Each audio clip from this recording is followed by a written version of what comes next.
president wants to spy on 200 million Americans without a warrant. Has he read this document, which he was sworn to uphold? Now, I will not have you libel Abraham Lincoln. I don't understand the problem with registering guns. We register cars. Mark Levine brings you the news the government doesn't want you to know. Today, an explosive story about connections between white supremacists and Islamic terrorists. When there's a conflict between Scalia's conservative values and the Constitution of the United States, he throws away the Constitution. When we do have secret prisons, that is not what America's all about. Let's go to Mark in 5, 4, 3, 2. Welcome back to the Inside Scoop. I'm your host, Mark Levine. Today, we're devoting the entire hour to the Citizens Climate Lobby because, well, not many people are doing very much on climate change, at least in the United States. We just heard from Danny Richter. They're doing a lot of stuff around the world that I have to admit even surprised me.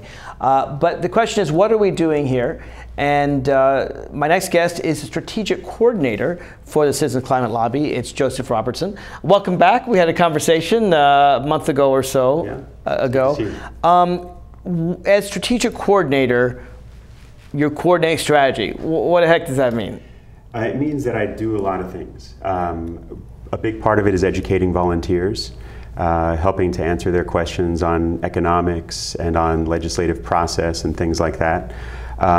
It also means that I work on our international outreach. I help train our groups overseas and work on the things we do with the World Bank and sort of looking for another way forward that's not just one big treaty where everybody has something in that particular package. Like Kyoto. Yeah. So what are the economics of this? I mean, I've heard it from the right. This will cost jobs. We can't possibly do this. This is a job killer. I mean, you must have heard that 1,000 times. How do you respond to that?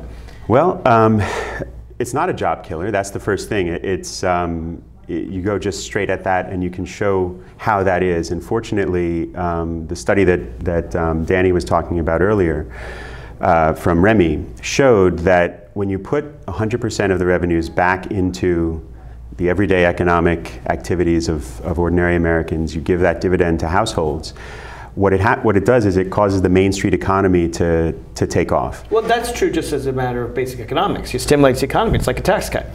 Yeah, and so the nice thing about the fee and dividend strategy is you're not just putting that steadily rising fee on a particular activity that's bad for the overall economy because it adds cost everywhere in a hidden way, but you're giving these resources back to ordinary people so that they can then use it in their everyday lives. So it's not just a one-time stimulus, it's not a lump sum, it's something... A monthly check, an annual check, and what about the administrative costs of getting all these checks out there? So it's a monthly check or direct deposit, and there are a lot of reasons for that. The main reason is that you don't want ordinary people carrying the costs of the industry. That's the problem we have right now, is that the costs are externalized to society. So we get that off of the backs of ordinary people, and they don't have to carry the burden of the rising fee for 12 to 16 How much months. are we talking about per person? What would it end up being? $5, $10, $20? It starts out in the $40, $50 range per month, and then it starts to go up year after year. It's per person? Per person, yeah. So if you live alone, you might get $40, $50. You got a family of 4, you might be close to $200. Yeah, initially, and then it starts to go up every month as the fee steadily rises. Okay, that sounds great, but of course there are costs. Will my gasoline prices go up? They will, but it's not very noticeable. For instance, a $15 per metric ton fee on carbon emissions is going to equate to about 13 cents increased gasoline prices. So that's the kind of thing we see from week to week all the time with the fossil fuel industry. We already know how to absorb that, and most of us do. The thing is that when you get the dividend check, you actually have not just enough to deal with those costs, but also all the other costs that come at you through the economy. So what other things would go up? Gas is the most obvious one. What would be more expensive? Well, so, home heating oil? I don't even know. Yeah, so anything that uses carbon-based energy, people are going to have to pay a little bit more for that energy, so there's going to be a little bit of an increase. And so you could see how the whole economy would get a little bit pricier. But that's why we want people to have What about my the electric bills? I guess they'd go up a little bit. That would depend. It would depend on what kind of mix of energy sources. Whether it's coal or wind. If it's wind, I wouldn't see an increase. If it's coal, I would. Yeah, what you generally see when you have a carbon price in place is that utilities start to move away from the high polluting fuels and towards something else because they can't continue to increase prices forever. Now, Danny had mentioned 8 of the nation's largest economies are already starting this kind of thing. Have we seen a really successful case study? Can we say Japan does it right, or France, or Italy, or England, someone else? British Columbia has a really good track record. You can look at what happened during the Great Recession.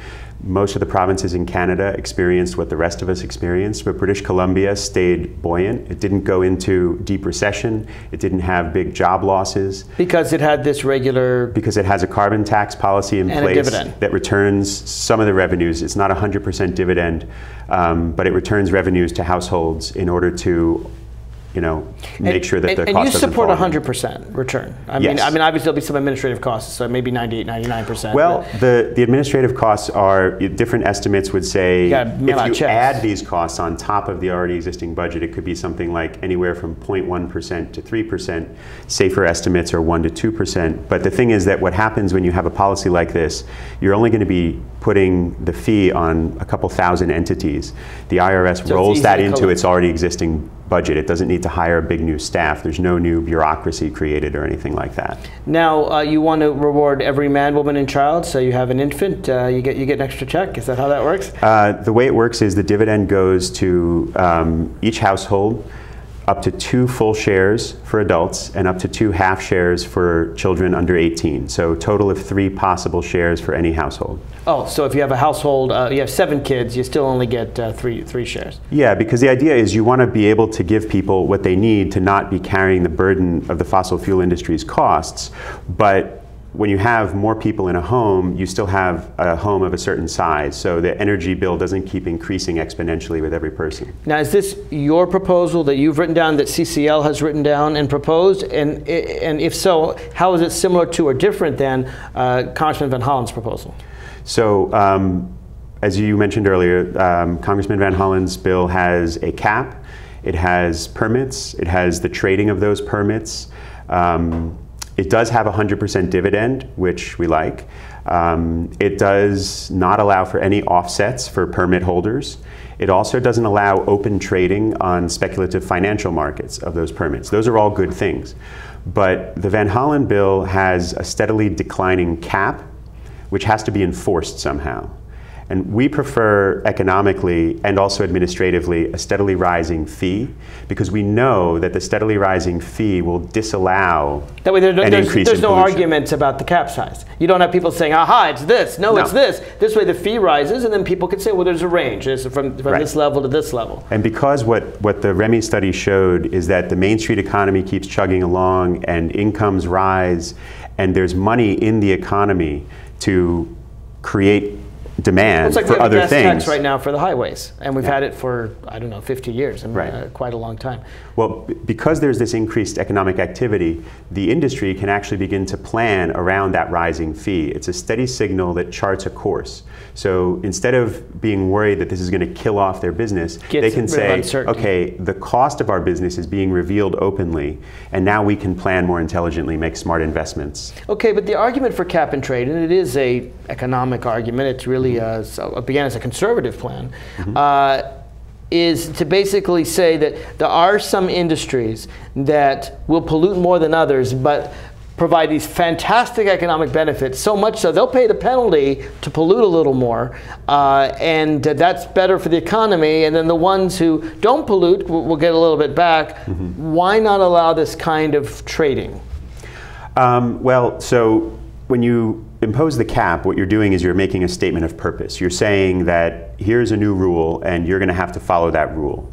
You have to do something to enforce that rule. You need a regulatory mechanism. You got to go check on them, see how much they're Yeah, you have to check to make sure that the actual emissions that flow from whatever is going on are being kept under control. But you have to check right now. I mean, every metric ton of oil that comes out of the ground, you got to check, right? Well, the nice thing about when you just have a straightforward fee is that the businesses that are selling fossil fuels, they have to report their sales, they have to report their income, the volume of what they're selling on the open market. So they don't have to do anything other than what they already do. Well, exactly, because it has already known carbon content, that's what's being priced. And so what they report to the IRS gets audited or doesn't, depending on how well they keep their Sounds books. a lot simpler and a lot easier to implement, a lot easier to understand. Should I choose to run for Congress again? Now you've persuaded me. I'll put Excellent. it that way. All right. And I certainly would like to, because Chris Van Hollen's a very responsible person. I think he could be persuaded as well. Your real problem, of course, is not the Democrats. Your real problem is the people, the Republicans, who deny that this is even happening, not based on science, but based on lobbying and money and politics and so forth. How do you cross that bridge? How do you reach out to a community that really is in denial? And I mean that in all senses of the word. So, there are a lot of people who are under pressure to show that they're on that side.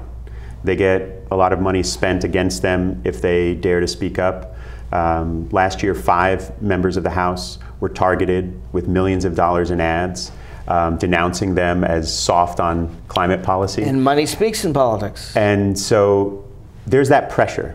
But when you talk to people about their concerns, one of the things that we train our volunteers to do, and that we try to do every time we talk to anyone, is pay attention to what they say, pay attention to what they care about, and listen. And if you treat people's concerns as valid, then you begin to communicate with them more effectively. If they're worried about jobs in their district, you can say, well, we're going to increase jobs in your district by so much numbers.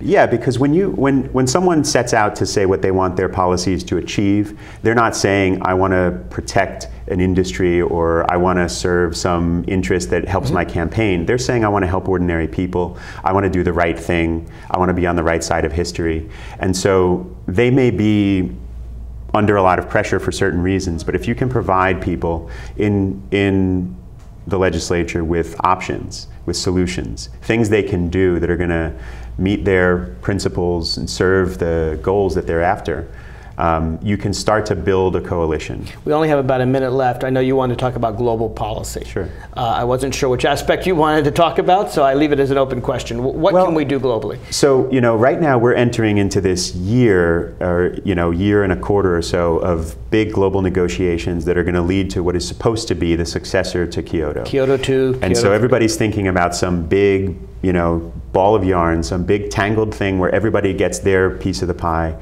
And there are reasons why that's hard to achieve. The main reason is that you're trying to please everybody at the same time. And what Danny was saying earlier about when you have border adjustments that allow us to harmonize policies between different markets, each country can move forward on its own. The economics that we see from the REMI studies show that if we do this here at home, our plan, the fee and dividend plan, we'll benefit no matter what anybody else does, and we can lead the way. The World Bank is showing that all kinds of carbon pricing options are good for economies, some more affluent than others. It's the country that puts in place that policy that starts to heal what's wrong with the marketplace for energy and benefit. So each country can do its own thing and start to harmonize, and we're hoping that we get people around the world talking about that more streamlined approach. And the World Bank has a section committed to climate change specifically. Yes, it does. Which is there a name for that? Or? There's a cross-cutting climate program. Cross-cutting climate program at the World Bank. Joseph Robertson, thank you. This is very instructive, Sure. and I understand it even better now. And like I said, it makes sense to me. So, Chris Van Hollen and other members of Congress, listen up. You too, Don Beyer. We'll be right back after this.